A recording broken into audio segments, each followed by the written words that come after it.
Welcome dear students. Today we shall talk about anti-development perspective.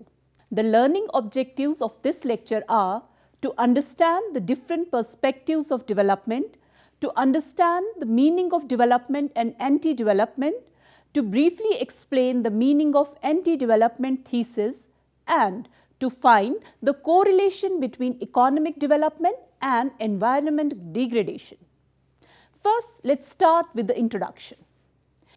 Anti-development and post-development perspectives came as a radical reaction to the dilemmas of development.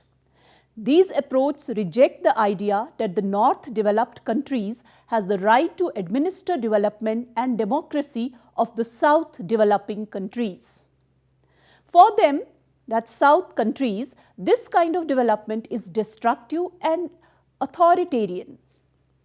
Development is rejected as cultural imperialism, westernization and homogenization and brings environmental destruction. It's rejected not merely on account of its results, but because of its intentions, its worldview and mindset. It has been concerned with local autonomy, advocating local delinking. It has a nexus with ecological liberation movements and resists globalization. Anti-development and anti-globalization are becoming synonymous. This lecture will discuss the main concerns of the anti-development perspective and will also highlight examples of practices and ideas of alternatives to development. As in other scholarly debates, several concepts mark the post-development tradition. Leading among them are depoliticization, universalism, the conception of discourse and the consent, and knowledge power. Proponents of orthodox development theories of both liberalism and Marxist-inspired theories of dependency that emerged in post-1945 period tended to portray development in technocratic terms. Notably, liberalism that forms the mainstream view of development believed that countries in the global south needed to institute depoliticized economic and industrial policies similar to those used in the global north. At the same time, Europe's historical development towards capitalist modernity was seen to represent the universal trajectory for all countries regardless of their specific historical experiences such as colonialism and its attendant economic legacies. Finally, drawing on the work of Michel Foucault, post-development thinkers contend that power dynamics underpin ideas such as those embodied in development theory.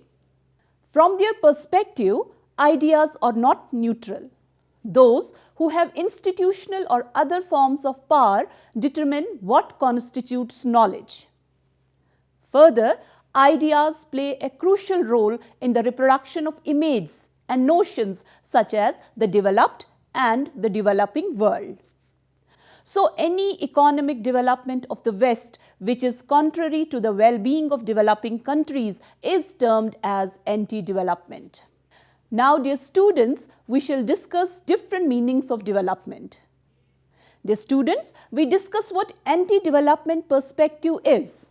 It's important first to understand the different meanings of development.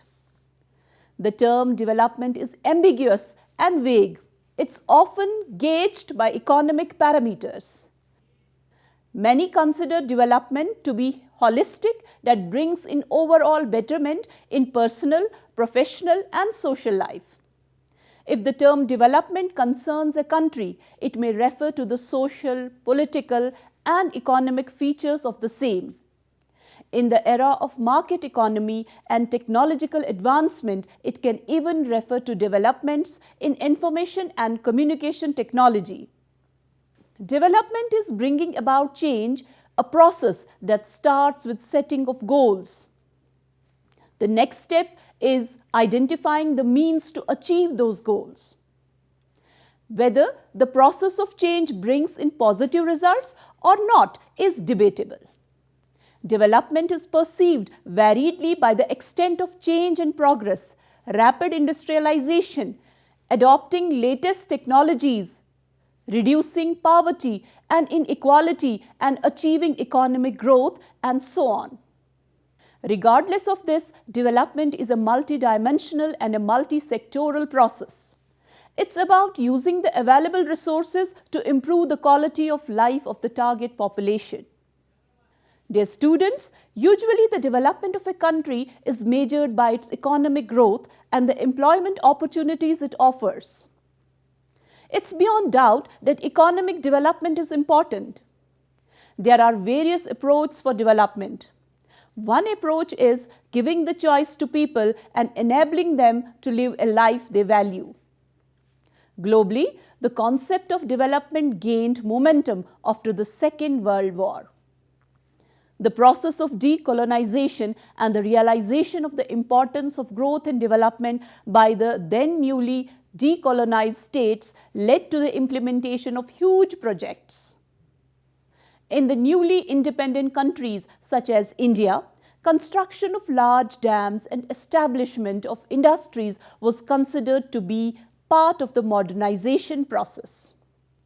Gradually, the notion of development underwent change. Two important economic changes led to the debate on development: one, capitalism, and second, industrialization. During the 18th century, these gradually spread to the United States of America, Western European countries, and Japan in 19th century, later to other parts, and recently to China and a few South Asian countries. There are attempts to explore the reasons for poverty, inequality, environmental degradation, and financial crisis, lack of access to basic amenities for a considerable part of population in the world, and climate change. This has led to social scientists to undertake studies to understand the process of development. Most of these studies concentrate on the huge economic, social, and political transformation the world is undergoing and the technological cultural changes that complement this change.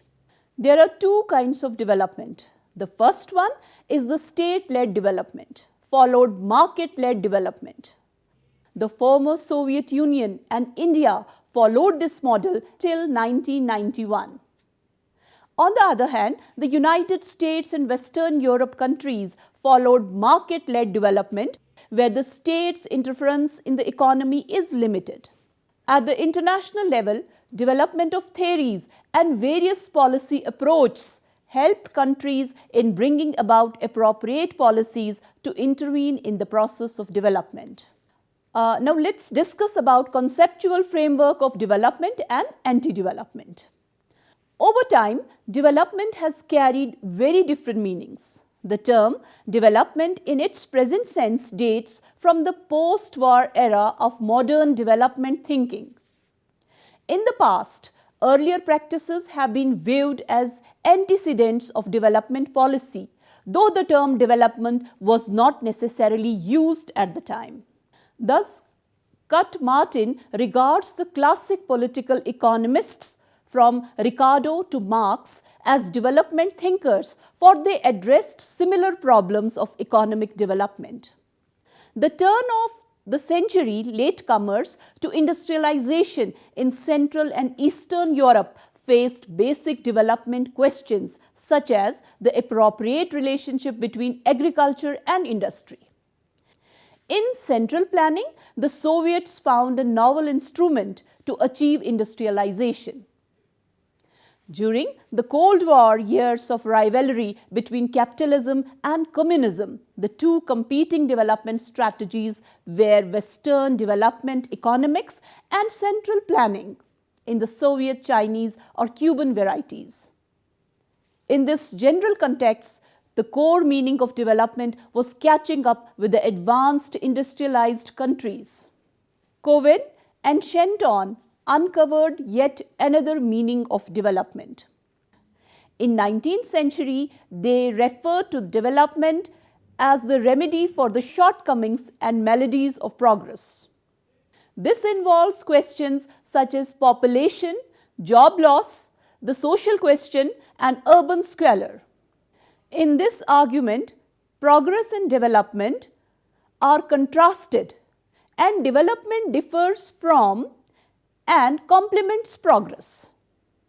Thus, for Hegel, progress is linear and development curvilinear.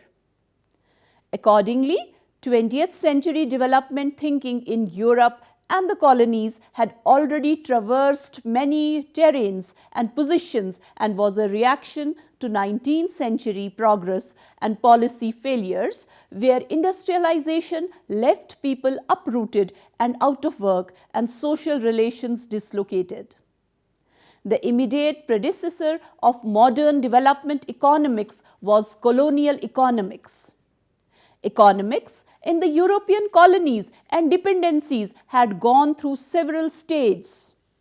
In brief, these were an early stage of commerce by chartered companies, followed by plantations and mining.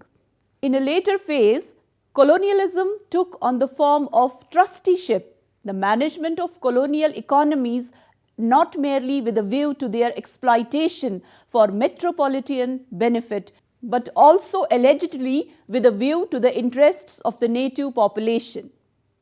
Development, if the term was used at all, in effect referred mainly to colonial resource management, first to make the colonies cost effective and later to build up economic resources with a view to national independence.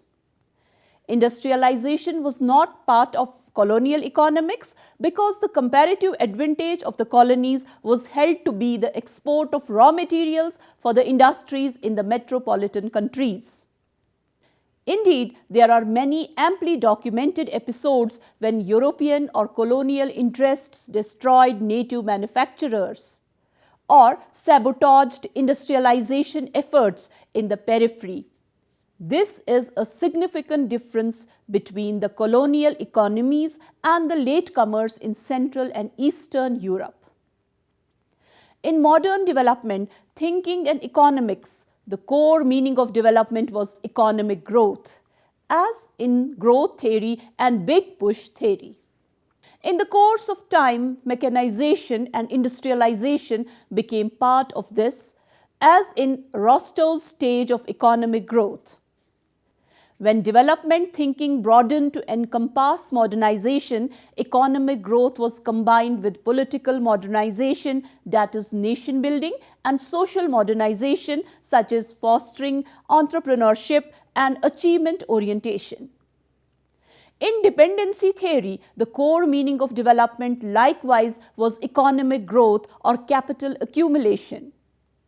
Its distorted form was dependent accumulation, which led to the development of underdevelopment, and an intermediate form was associated dependent development. The positive goal was national accumulation. Alternative development thinking introduced new understandings of development focused on social and community development and human flourishing understanding of development as capacitation, following Amartya Sen's work, or capacities and entitlements. In this view, the point of development above all is that it is enabling. The core definition of development in the Human Development Reports of UNDP is the enlargement of people's choices. Two radically different perspectives on development came to the fore around the same time. Neoliberalism, in returning to neoclassical economics, eliminates the foundation of development economics, the notion that developing economies represent a special case. According to the neoliberal view, there is no special case. What matters is to get the prices right and let market forces do their work. Development in the sense of government intervention is anathema, for it means market distortion. The central objective, economic growth, is to be achieved through deregulation, liberalization, privatization, which is to roll back government and reduce market distorting interventions, and in effect annual development. In other words, this retains one of the conventional core meanings of development, economic growth, while the how-to and agency of development switch from state to market. Accordingly, neoliberalism is an anti-development perspective not in terms of goals but in terms of means. Post-development thinking also puts forth an anti-development position. This is still more radical, for it applies not merely to the means but also to the goals. And the results are deemed a failure or disaster for the majority of the population. Thus, the lineages of development are quite mixed. They include the application of science and technology to collective organization, but also managing the chains that arise from the application of technology. Virtually, from the outset, development includes an element of reflexivity. It ranges from infrastructure works, that's roads, railways, dams, canals, ports, to industrial policy, the welfare state, new economic policy, colonial economics, and Keynesian demand management. There are several ways of making sense of this shift of meanings of development over time. One is to view this kind of archaeology of development discourse as a deconstruction of development and as part of development critique. Another is to treat it as a part of an historical context. Development then serves as a mirror of changing economic and social capacities, priorities, and choices. A third option is to recombine these different views as dimensions of development, that is, to fit them all together as a part of development mosaic and thus to reconstruct development as a synthesis of components. Now, dear students, let's talk about anti-development thesis. The Western countries started the path of development in developing countries, assuming and claiming that there was underdevelopment in these countries. This model of development was more capital intensive and technology centered. This model was countered by anti-development theorists. Their approach was not against the development but against the Western theory of development in developing countries. It was precursor to the good governance policy. Anti-development supporters argue that it's not the matter of identifying most efficient way of delivering development, but they question the very concept of development. They opined that the real aim of Western development is linked to modernization, which is basically a way of increasing dependency of developing countries on Western countries. Development processes undermine and destroy the diversity of social, cultural, economic, and political systems. This diversity is replaced by externally imposed model of development. They outrightly reject the Western model of development administration. They say there is no fixed approach to develop a country. It advocates for a strong involvement of civil society and community-based organization. It's proposed by the scholars that when the development projects are planned and framed, then the local situation of the countries should be given prime importance. Now, dear students, talking about the anti-development perspective, economic growth and environmental protection. Social and economic development is the ultimate goal in the improvement of human welfare. Such development is crucially dependent on natural resources to provide those goods and services that directly and indirectly generate socio-economic benefits. At the same time, economic growth is often accompanied by significant adverse impacts on the natural environment. Economic development produces wastes which pollute the air and water and depletes natural resources. The concomitant trends of urbanization and the continued growth of megacities have serious effects on the surrounding environment, especially for poor developing countries. This correlation has led to the commonly held belief that economic growth and environmental protection are naturally exclusive. In fact, the degradation of the environment is still considered by some policymakers as a necessary and justifiable cost of economic growth. Conversely, These policymakers make natural resource management, which is vital to sustain long-term economic growth, as a luxury item that poor developing nations cannot afford. However, the current consensus is that the continued degradation of the environment and non-conservation of natural resources will undermine the long-term potential of economic development and improvement in human welfare. Moreover, severe pollution causes diseases that will lower the productivity of society. There are many examples of environmental resource damage impairing long-term economic growth.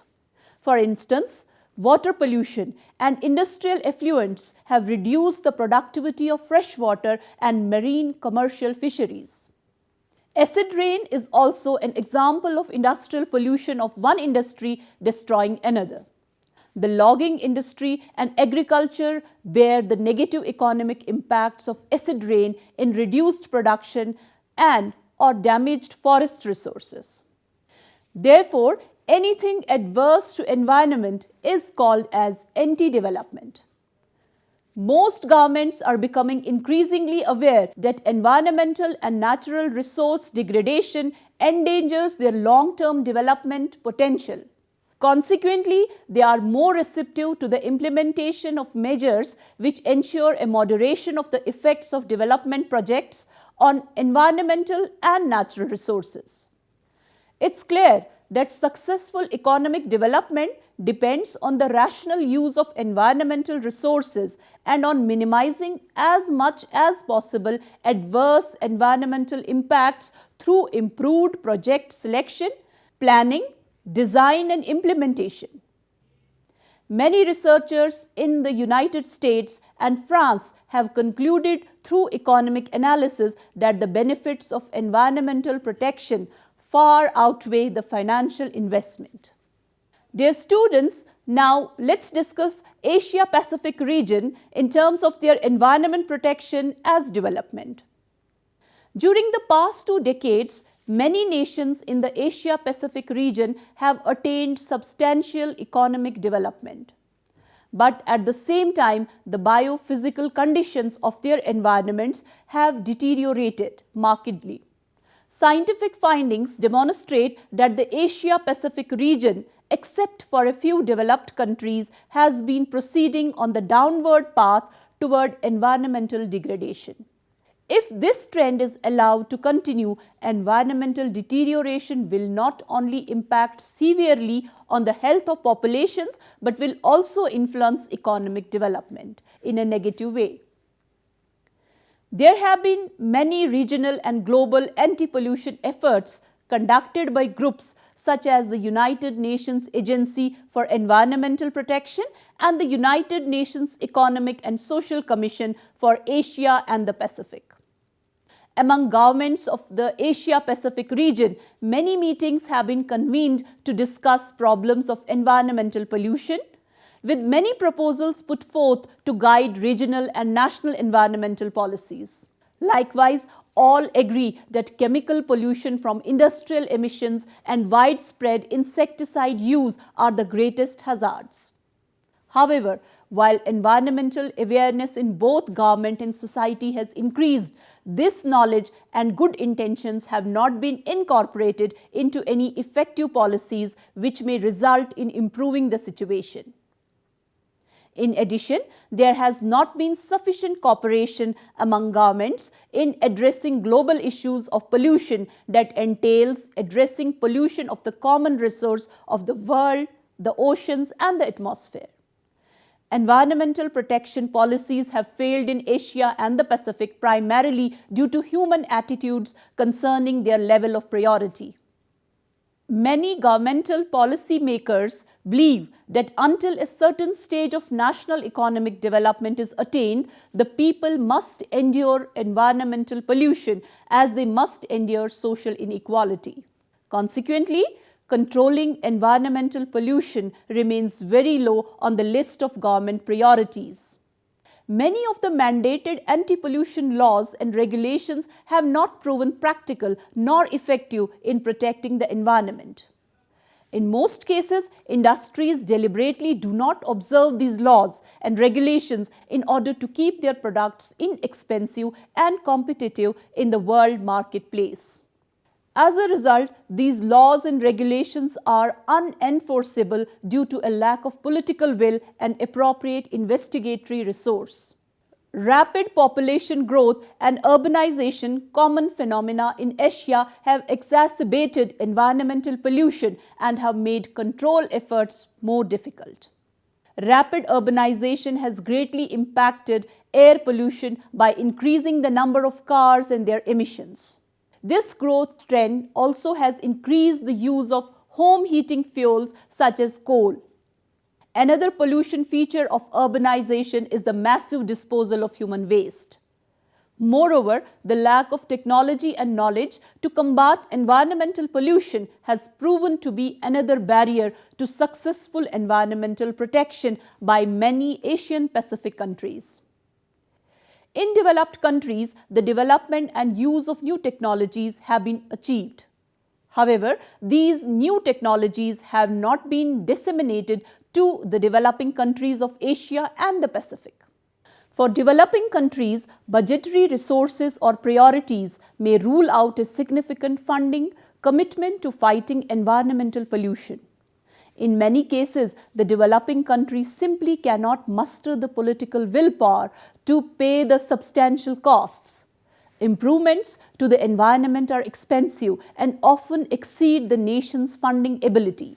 There are many examples of expensive yet fundamental anti-pollution efforts, such as the introduction of non-leaded automobile fuels, the substitution of natural gas for home heating, and the adoption by industry of pollution control devices.